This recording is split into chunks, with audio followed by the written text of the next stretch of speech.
मेरठ नगर निगम का चुनाव ऐतिहासिक इस सूरत में हो गया कि जिस एमआईएम को अक्सर बेशतर ये माना जाया करता था कि ये वोट कटवा पार्टी है, ये आती है और भारतीय जनता पार्टी को अक्सर सपोर्ट कर देती है, लेकिन उसके बरअक्स दूसरी तस्वीर ये भी थी कि समाजवादी पार्टी हो या बहुजन समाज पार्टी हो, एमआईएम को करीब लाने के लिए इसलिए भी डरा करती थी कि कहीं मुस्लिम वोट उनसे छिटक ना जाए। लेकिन मेरठ की सरजमीन ने एक मर्तबा तो तब जब क्रांति धरा हुई थी, आज़ादी का बिगुल फूंका था, और एक बार अब हैदराबाद के उस वकील की पार्टी का कैसा कैंडिडेट यहाँ तारीख रकम करने के लिए तैयार है। अनस भाई हमारे साथ हैं, मेयर का इलेक्शन लड़े, और जो रुझान नज़र आ रहे हैं पूरा मेरठ और वहाँ की जो तमाम नगर निगम से संबंधित वोटर्स थे वो इकट्ठा होकर के एमआईएम पार्टी को वोट दे गए। जहाँ पर समाजवादी पार्टी हो या बहुजन समाज पार्टी हो, सोचा ये करती होगी अनुरूप लोगों के कि हमारी बपोती है, लेकिन एक ऐसा व्यक्ति उठा और उसने उठ कर के ज़मीन पर एमआईएम पार्टी की वो जड़ें बनाकर रख दी। मुझे भी मजबूर होना पड़ा। दर्शकों, मैं हाजिर हो गया उस कैंडिडेट के पास। अनस भाई हमारे साथ हैं, इनसे हम बात करते हैं। अनस भाई, आपका बहुत बहुत इस्तकबाल। हालांकि मैं कई जगह काम करता हूं, लेकिन मुझे यूट्यूबर के रूप में लोग जानते हैं, तो आपका बहुत बहुत शुक्रिया मेरे यूट्यूब चैनल पर जिसका नाम है न्यूज़ 90। शुक्रिया तो आपका। अनस भाई, ये बताइए कि अब जो ये तमाम एक ऐसा, मैंने हालांकि भूमिका में बता दिया, सवाल उसी के अंदर छुपा है कि आपने और वकील साहब के उस सोच ने जो कि मुनज़्ज़म करना चाहता था और अल्पसंख्यक वोटों को एक जगह लाकर खड़ा कर देना चाहता था, आपको लगता कि ये चुनाव क्या उस चीज़ की बुनियाद को डाल गया है? देखिए, जो सियासी पार्टियां मजलिस इत्तेहादुल मुस्लिमीन को कमज़ोर पार्टी समझती थी, इस चुनाव में हमने साबित किया कि हम कैडराइज पार्टी हैं, हमारे पास कैडराइज वर्कर्स हैं, जो हम साइलेंट चुनाव लड़कर बीजेपी से मुकाबला कर गए हैं। इतना बड़ा चुनाव, 14 दिन 15 दिन का चुनाव, और हम बीजेपी से मुकाबला कर रहे हैं सीधा। हमारे पास कैडर है। ये अच्छा बात है, आपने कहा कि बीजेपी से आप मुकाबला कर रहे हैं, लेकिन ये नगर निगम का चुनाव 2.5 विधानसभा सीट या 3 विधानसभा सीट पर मुश्तमिल था। आने वाले समय में जो लोकसभा का इलेक्शन है, जब तक दूसरा वोट इन द सेंस कि मुस्लिम के साथ दलित का वोट हो या बाकी अदर वोट हो, अगर वो मुनज़्ज़म एक साथ नहीं आएगा तो आंकड़े ये कहते हैं कि जल्दी से कोई जीत नहीं पाता। और एमआईएम की पार्टी को अदर वोट ये सोचता कि शायद एक पर्टिकुलर मुस्लिम समाज की पार्टी है। आप उस इलेक्शन को लेकर क्या सोचते हैं कि बाकी समाज भी क्या आपके साथ जुड़ जाएंगे? देखिए, पहली बात तो मजलिस इत्तेहादुल मुस्लिमीन सिर्फ मुसलमानों की जमात नहीं है। मैं आपको एक चीज़ बता रहा हूँ, हमारी पार्टी ने हैदराबाद के अंदर सबसे पहला मेयर अगर बनाया था तो वो दलित था, वो शायद आपकी जानकारी में नहीं होगा, एक दलित था। दूसरी चीज़, हम एक कम्युनिटी पे यकीनन काम कर रहे हैं, दलितों पे भी काम कर रहे हैं, और ये भी सच्चाई है कि कॉन्स्टिट्यूशन की हिफाजत, बाबा साहिब के बनाए कॉन्स्टिट्यूशन की हिफाजत बैरिस्टर साहब से ज़्यादा कोई नहीं कर रहा है। दलितों के लिए बैरिस्टर साहब से ज़्यादा आवाज़ बहन कुमारी मायावती भी नहीं उठाती है। दूसरी चीज़ यह है कि हम जब 7%, 2.5% और 11% वालों के साथ जा सकते हैं, अब हम मुनज़्ज़म मुत्तहिद हो गए हैं। अब हमें उम्मीद है कि 2.5%, 7%, 11% वाले हमारे साथ आएंगे। हम उनको टिकट देने के लिए तैयार है, आइए हमारे पास। अब हमारे पास हमारी कौम इकट्ठा है, आइए हमारे पास वोट बैंक है। मुसलमान अपने आप में कभी वोट बैंक नहीं रहा, सिर्फ डिस्पोजल गिलास की तरह इस्तेमाल हुआ, सेकुलरिज्म का कूली बनकर रह गया। 75 सालों से बीजेपी को हराने के नाम पर वोट करते करते आज खुदार के बैठ गया। आज मुसलमानों का हिंदुस्तान में कोई पुरसान हाल पूछने वाला नहीं। Sachar committee, Ranganath Mishra committee, Kundu committee, ये तीनों कमेटियाँ कहती है कि हिंदुस्तान में अगर दलित से ज़्यादा बदतर ज़िंदगी जीने पर कोई मजबूर है वो मुसलमान है। तो हमें उम्मीद है कि आज मुसलमान इकट्ठा हो रहा है और तमाम तबका हमारे साथ जुड़ेगा, और हम तमाम तबके को आने वाले इलेक्शनों में टिकट देने के लिए तैयार हैं। एक सिनेरियो अनस भाई ये बनता है कि भारतीय जनता पार्टी एक ज़माने से है, लेकिन उसके बावजूद भी मुस्लिम समाज उससे जुड़ नहीं पाया। वो गुजरात की वजह रही हो या पहले बाबरी मस्जिद की वजह रही हो, उनके ऊपर एक ऐसा तमगा लग गया कि मुसलमान वोट, मैं अल्पसंख्यक वोट की बात अगर करूं, वो भारतीय जनता पार्टी के साथ नहीं आया। भले ही प्रधानमंत्री नरेंद्र मोदी जी हैदराबाद में पसमानदा का सम्मेलन करने लगे या तरह तरह की रेवड़ियाँ बांटने लगे, उसके बावजूद भी वोटिंग के समय मुस्लिम समाज कभी भारतीय जनता पार्टी के पास गया नहीं। बैरिस्टर साहब की अगर मैं बात करूं, आपकी जो पार्टी के सर्वे सर्वा हैं, उनकी जब भी कभी बात होती है इसमें कोई दो राय नहीं कि वो संविधान के मुताबिक बात करते हैं, लेकिन मुस्लिम समाज की और दलित समाज की तो वो बात करते हैं। लेकिन जो मैंने आपसे कहा बहुसंख्यक समाज, वो उनको इसी नज़र से देखता है जैसे मुस्लिम समाज हिंदू भारतीय जनता पार्टी को देखता है। तो आपको क्या उम्मीद है जब आप बात करते हैं दलित की और मुस्लिम की, बहुसंख्यक समाज की बात आपके ना वकील साहब के मुंह से निकली है, असदुद्दीन साहब के, और ना बाकी नेताओं के साथ जलील साहब हों, बाकी आप राज्यसभा के मेंबर हों, तो वो कैसे आपकी तरफ आ जाएगा? ज़रा इसके बारे में थोड़ा बताइए। देखिए साहब, मसला यह है कि बैरिस्टर साहब जिस लोकसभा कॉन्स्टिट्यूंसी से जीत के आते हैं, वहाँ पर आप दलित की तादाद देखिए कितनी है, मुसलमान की तादाद देखिए कितनी है, और हमारे हिंदू हैदराबाद में और उत्तर प्रदेश में और बाकी रेस्ट ऑफ इंडिया में बड़ा फ़र्क है। महाराष्ट्र में और कर्नाटक में फ़र्क है, उत्तर प्रदेश में, हिंदी बेल्ट में अगर आप हर जगह वही एग्जांपल देंगे कि हैदराबाद में ऐसा हो रहा है, हैदराबाद में ऐसा हो रहा है, वहाँ की सोच बिल्कुल दीगर है और यहाँ की सोच बिल्कुल दीगर है। बिल्कुल नहीं है, बिल्कुल नहीं है। उत्तर प्रदेश हिंदुस्तान का अटूट हिस्सा ज़रूर हो सकता है, लेकिन हिस्सा तो है साहब, है ना।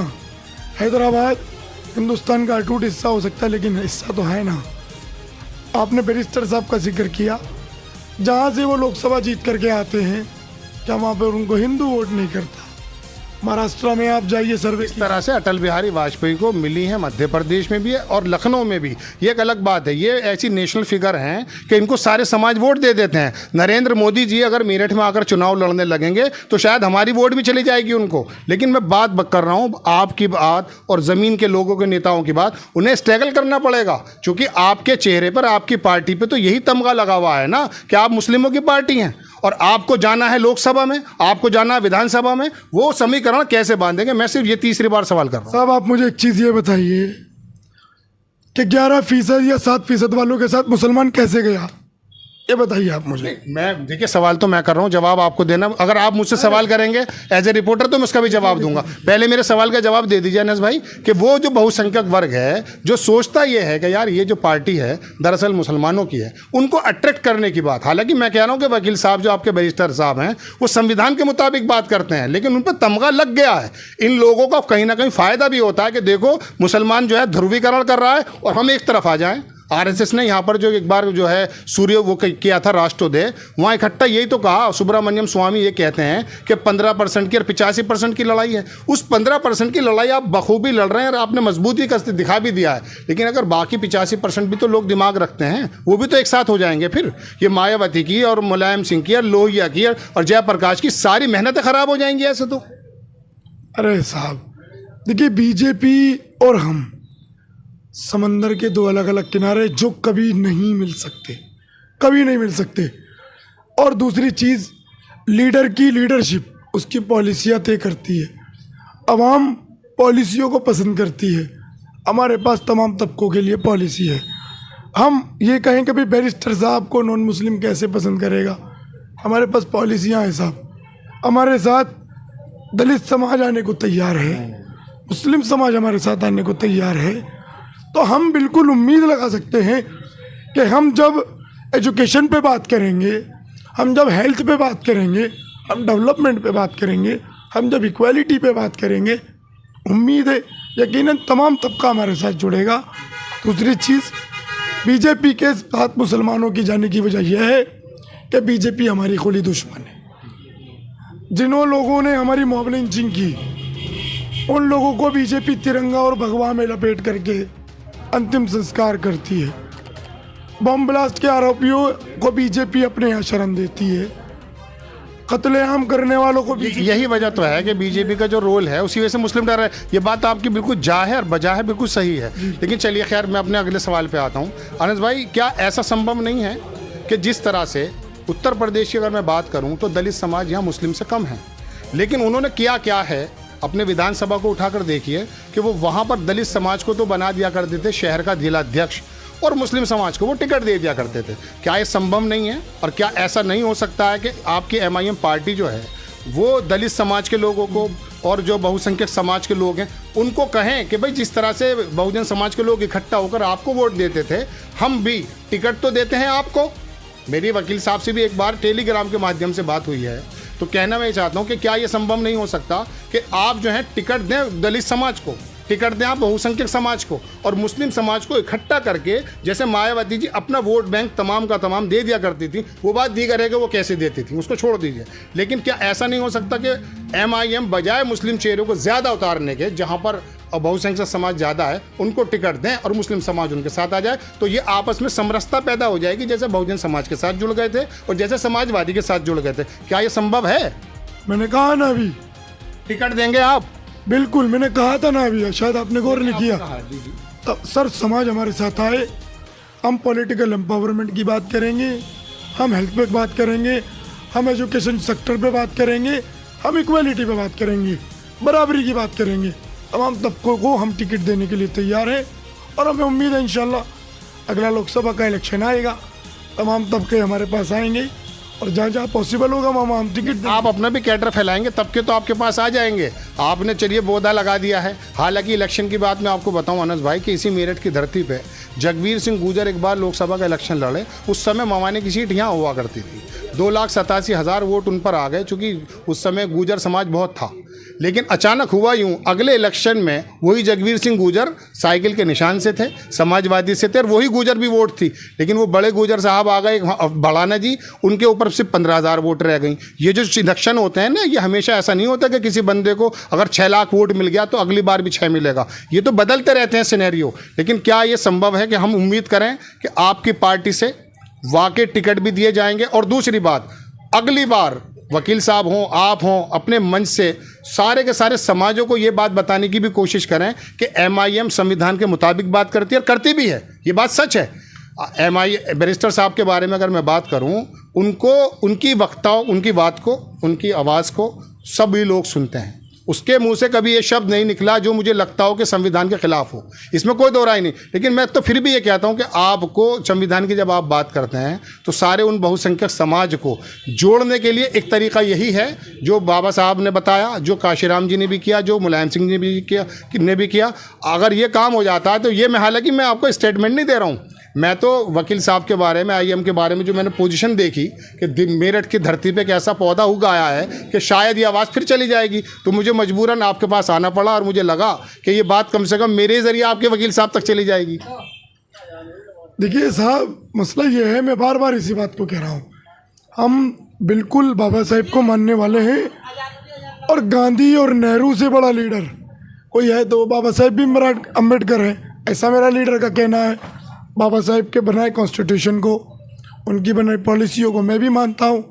बाबा साहेब ने क्या किया था, इक्वालिटी पे बात की थी ना, आर्टिकल 26, आर्टिकल 28, आर्टिकल 30, आर्टिकल 34, 32, सब इक्वालिटी है ना, जिसमें आप अपनी मर्ज़ी की ज़िंदगी गुजार सकते हैं, अपने मज़हब पे रहकर अपने मज़हब का प्रचार कर सकते हैं, अपने तौर तरीके पे ज़िंदगी को गुजार सकते हैं। वही चीज़ तो हम भी कह रहे हैं। सियासत में भी तो हिस्सेदारी होनी चाहिए भाई। सियासत में भी 75 साल से आज हमारा हाल कोई पूछने वाला नहीं है। आज बैरिस्टर साहब हमारे लिए आवाज़ उठाते हैं, बैरिस्टर साहब हमारी आवाज़ बन रहे हैं। आप ही के लिए नहीं, बहुत सारे वर्ग ऐसे हैं जिनके पूछने वाला वाकई कोई नहीं है। बहुसंख्यक में बहुत सारे वर्ग ऐसे हैं। आप अपने अपने वर्ग की बात करें, अच्छी बात है, लेकिन वो भी वर्ग ऐसा ही है। सब मैंने आपको 3 कमेटियों का जिक्र किया। 3 कमेटियों का, Sachar committee, Ranganath Mishra committee, Kundu committee, इन 3 कमेटियों का कहना है हिंदुस्तान में सबसे ज़्यादा बदतर ज़िंदगी जीने पर कोई मजबूर है, मुसलमान है। हम दलित से ज़्यादा बदतर ज़िंदगी जी रहे हैं ना, हमारे इलाके दलितों से ज़्यादा बदतर हो रहा है ना, नाली और सड़कें सबसे ज़्यादा हमारी ख़राब है ना। जीत जाएंगे तो पहला काम क्या करेंगे? इक्वालिटी, नगर निगम को संसाधन, आबादी के लिहाज से मशीनरी, नगर निगम के पास मशीनरी नहीं है। हमने सबसे पहले आवाज़ उठाई थी जल भराव को लेकर, होर्डिंग पोस्टर बैनर लगाकर। जो पहले मेयर साहिबा थी, साबिक मेयर साहिबा, उनके हमने पोस्टर लगाए थे, कोई जवाब नहीं आया। मुलाकात करने की कोशिश की, संसाधन नहीं मिले, उस सारी चीज़ों को किया जाएगा। दूसरी चीज़, आवाम ने हमें वोट दिया। देखिए ये मेरठ की सरजमीन है साहब, यहाँ जो आवाम की बात को सुनता है ना और समझता है, आवाम उस पर मर मिटने को तैयार हो जाती है। समझ रहे ना। अब आवाम के बीच में 9 साल से हैं, हम बारीकी से मसाइल को जानते हैं। गली कूचे में किन किन चीज़ों की ज़रूरत है हम जानते हैं।